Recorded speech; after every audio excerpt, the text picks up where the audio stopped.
Hoje eu vou mostrar para vocês livros que trazem o Brasil do passado. Sim, é isso mesmo, esse é um quadro Lista de Desejos no meu quadro de recebidos. Vocês sabem que eu tô tentando organizar esse quadro agora por temas e o tema que eu escolhi para o vídeo de hoje é o Brasil do passado. São edições novinhas, mas que trazem de alguma maneira o Brasil do passado pra gente, como é o caso, por exemplo, dessa nova edição do Machado de Assis, Os Seus 30 Melhores Contos, que foi publicado agora pela editora Nova Fronteira, dentro dessa coleção aqui, Clássicos de Ouro.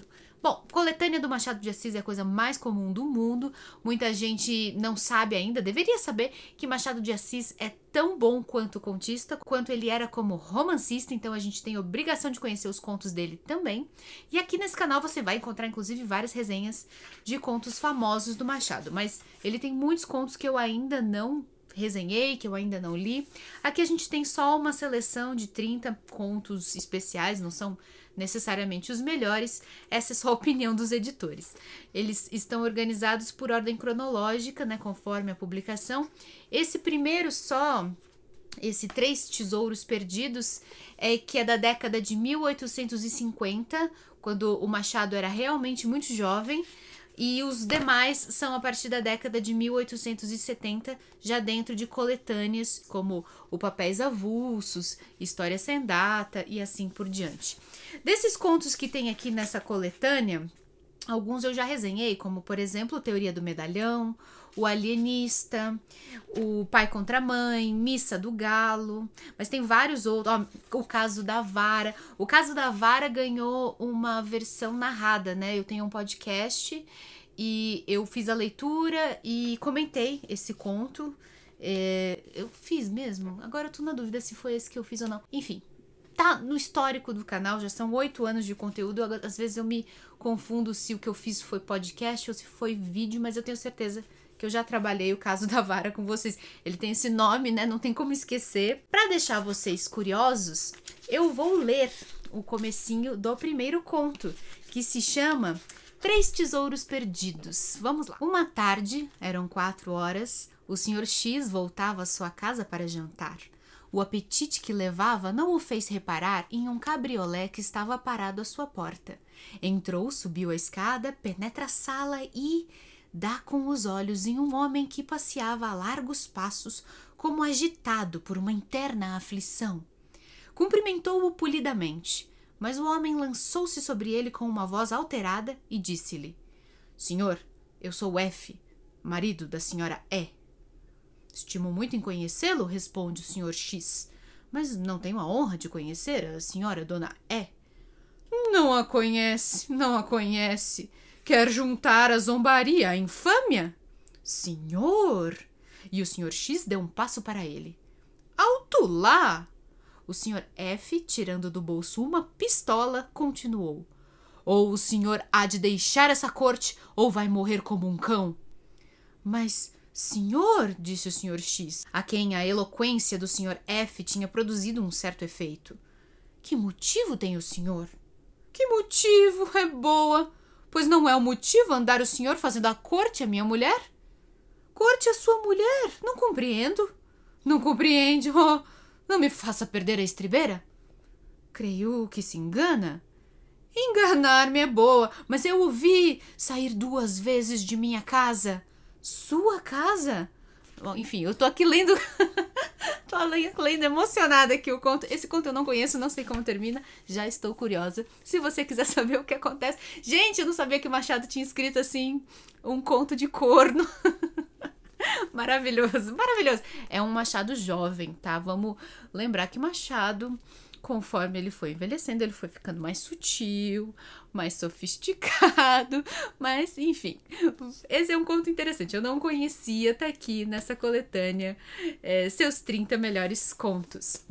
Ah, gente, eu vou sempre lembrando que todos estes livros que vocês vão ver aqui estão na descrição. Abre aqui essa janelinha aqui embaixo, você vai ver o link para você comprar qualquer um deles na Amazon. Comprando livros na Amazon, você ajuda o canal. É uma forma legal, importante de financiar esse projeto.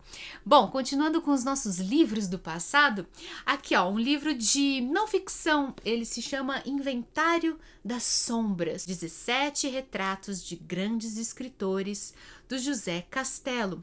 José Castelo é um biógrafo, um jornalista, e aqui naturalmente ele traz 17 perfis de escritores brasileiros contemporâneos a ele. Então, assim, pessoas com quem ele ou conviveu, ou a quem ele entrevistou e pôde estudar de perto. Aqui tem alguns nomes, né?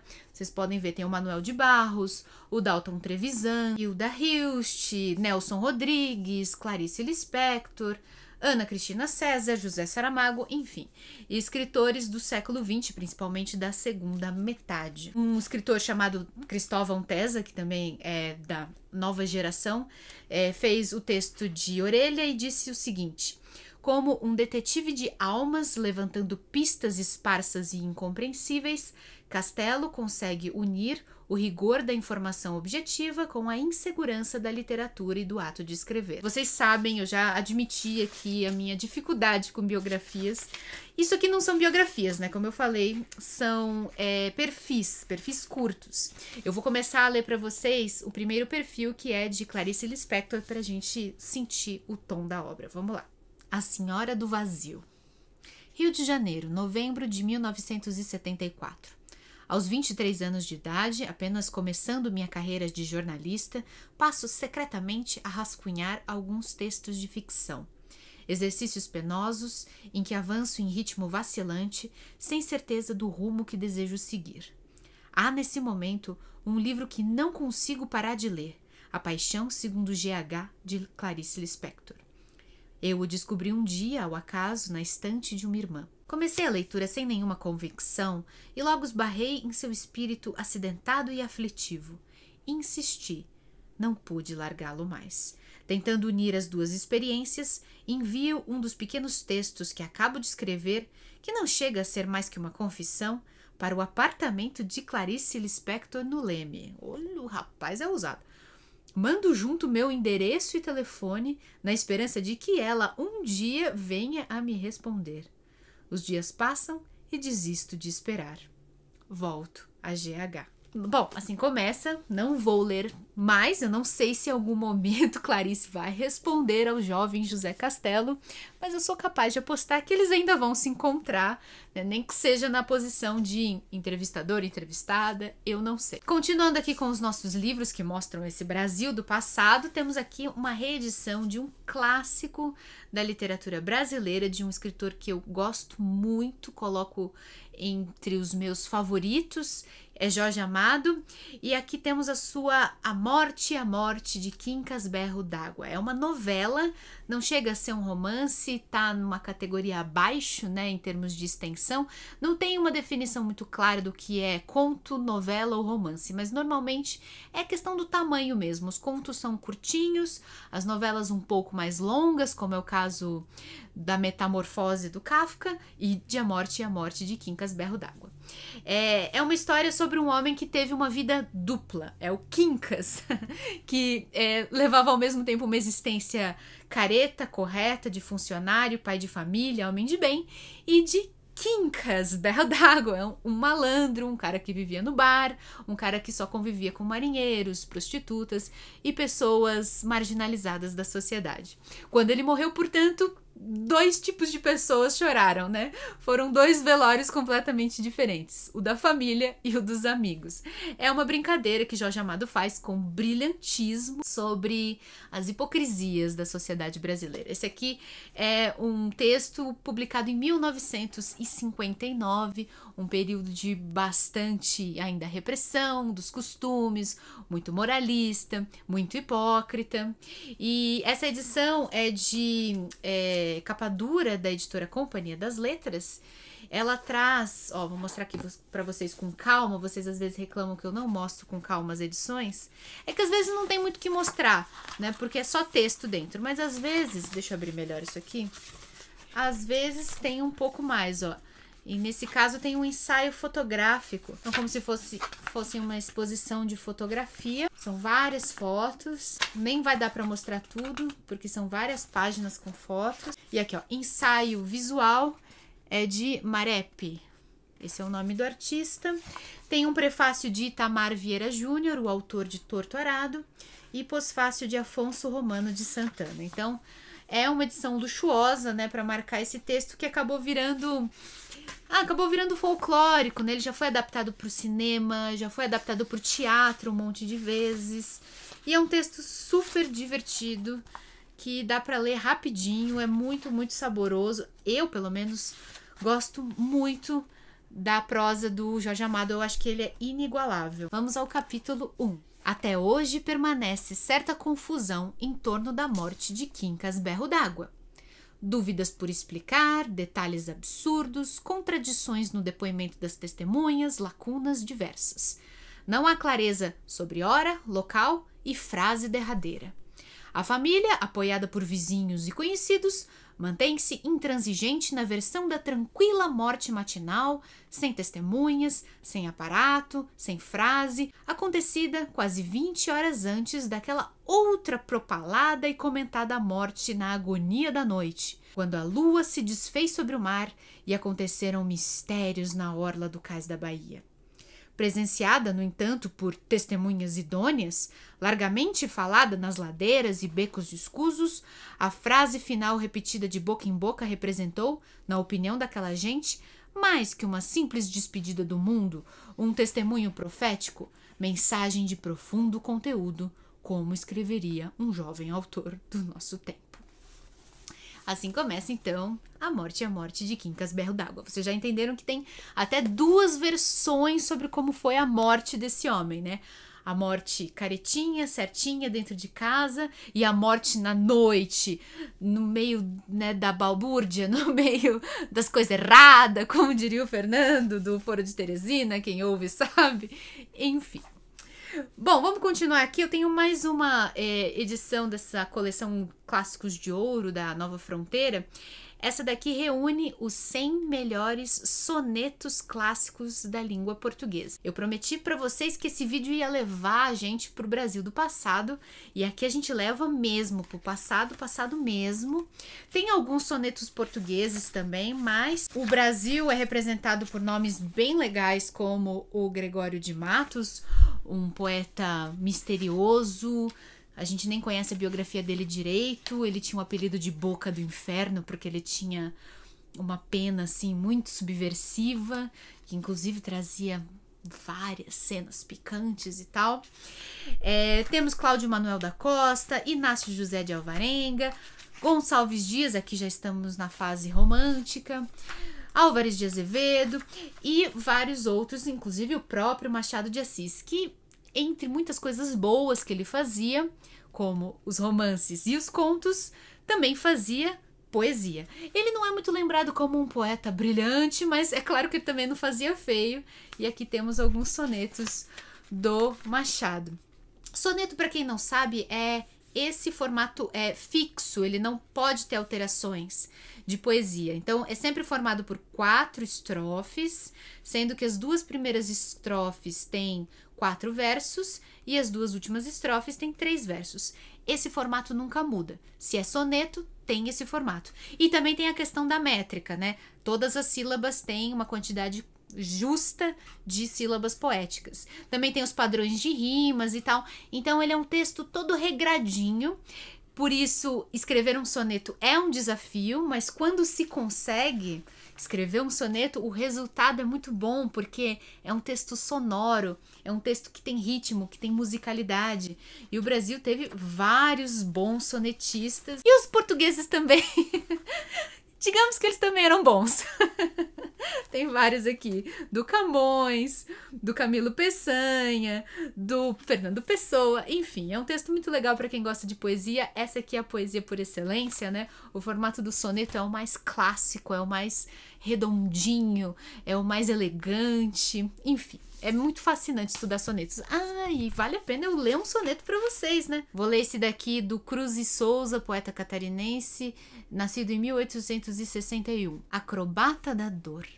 Gargalha, ri, num riso de tormenta, como um palhaço que, desengonçado, nervoso, ri, num riso absurdo, inflado, de uma ironia e de uma dor violenta. Da gargalhada atroz, sanguinolenta, agita os guizos e, convulsionando, salta Gavroche, salta clown, varado, pelo estertor dessa agonia lenta. Pedem-se bis e um bis não se despreza? Vamos, retesa os músculos, retesa nessas macabras piruetas d'áço, e embora caias sobre o chão fremente, afogado em teu sangue estuoso e quente, ri, coração, tristíssimo palhaço. E é potente, gostei, mas nossa, gostei bastante. Tá aqui, ó, gente, sonetos, então, como esse do Cruz e Souza. Tem mais aqui nessa edição. Bom, continuando aqui, já que a gente tá falando de poesia, eu falei que eu ia fazer vocês voltarem pro passado, então a gente pode voltar também no formato da biografia, que a gente tem uma biografia de Paulo Leminski, O Bandido que Sabia Latim, publicada pela editora Tordesilhas, de autoria de Toninho Vaz. O Paulo Leminski foi um poeta curitibano e essa biografia foi escrita pelo jornalista, roteirista, escritor e biógrafo, também curitibano, Toninho Vaz, que foi repórter da Isto É, do Jornal do Brasil, do Jornal Nacional, Fantástico e Globo Esporte. Tá aqui a fotografia dele. A ideia, eu já até li alguns trechos, é contar a história do Leminski, mas de maneira assim como se fosse um romance. É bem literário, né? Então ele descreve cenas, ele descreve as coisas com uma certa ação. E o Paulo Leminski foi um símbolo da contracultura brasileira, ele era irreverente, ele era sensível, ele tinha esse visual que era a marca registrada dele, esses bigodes, é uma coisa muito incrível. Ele até hoje é muito lembrado por esses bigodes, tanto que na edição da Poesia Completa que a editora Companhia das Letras fez, eles colocaram só 2 bigodes assim e imediatamente a gente se lembra do Leminski. Ele tinha essa cara bem característica, né? E eu vou ler para vocês então o comecinho dessa obra, capítulo 1, A Plenos Pulmões. Ipanema, 18 de dezembro de 1986.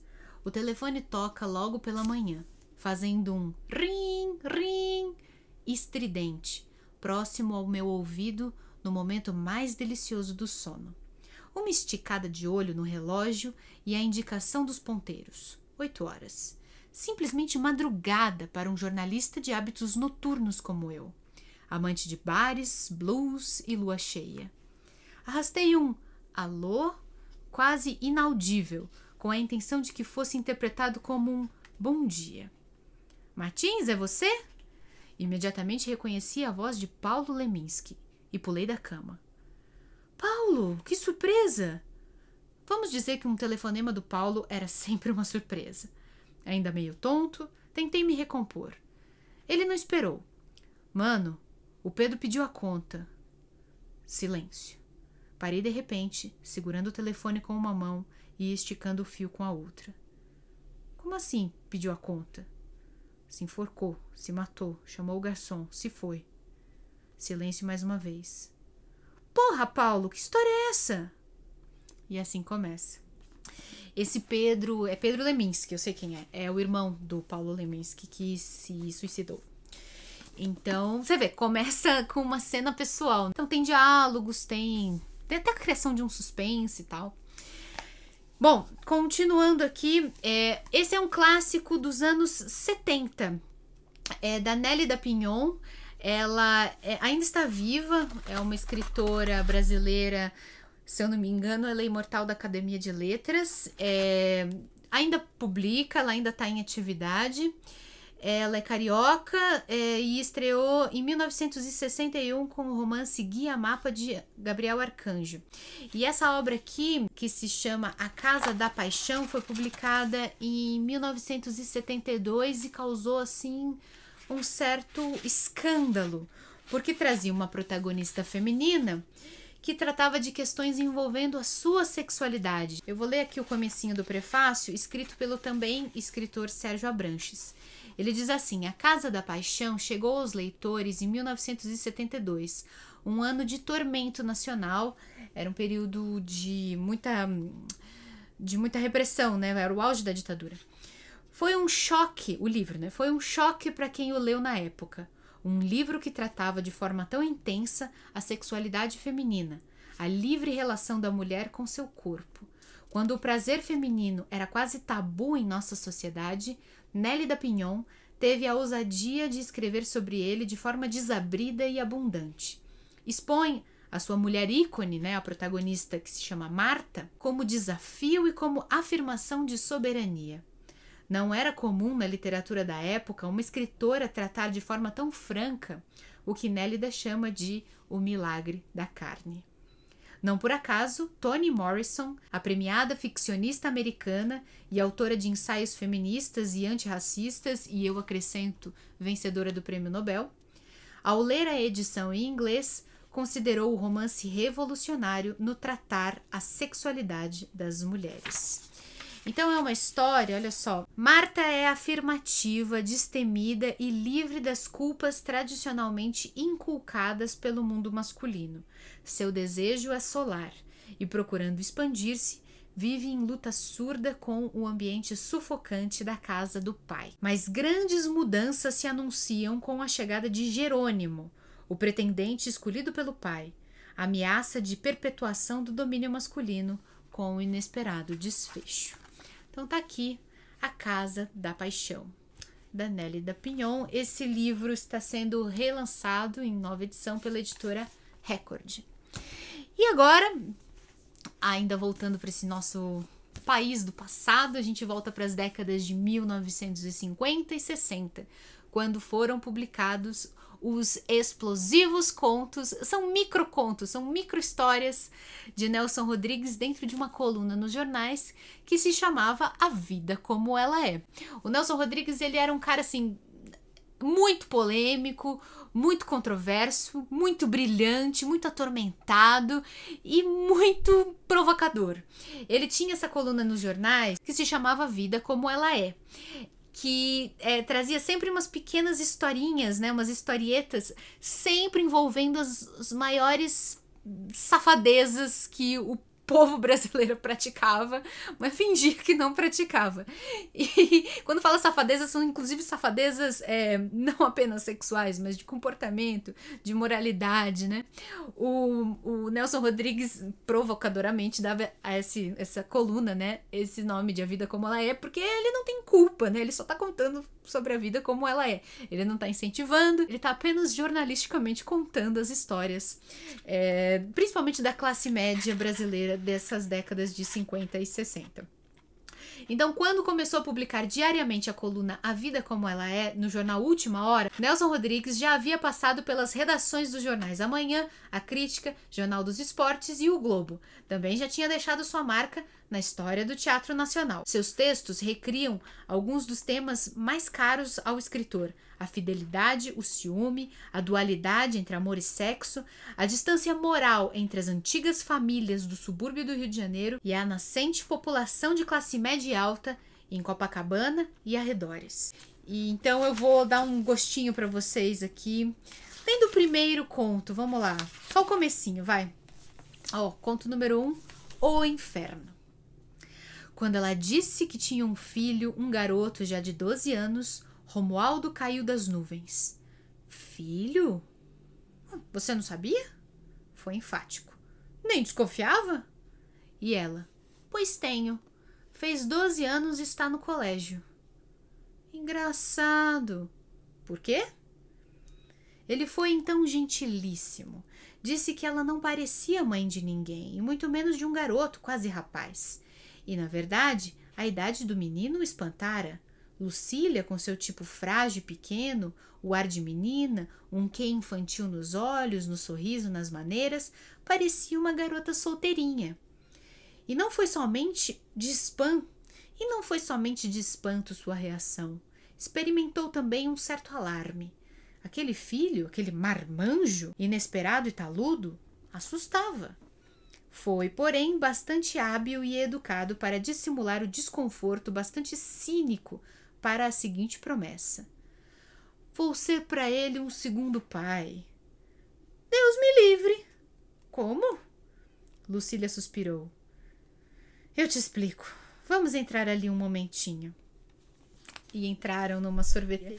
E ela vai contar na certa uma história assim bem escabrosíssima de como ela teve esse filho, enfim, de como que é essa história.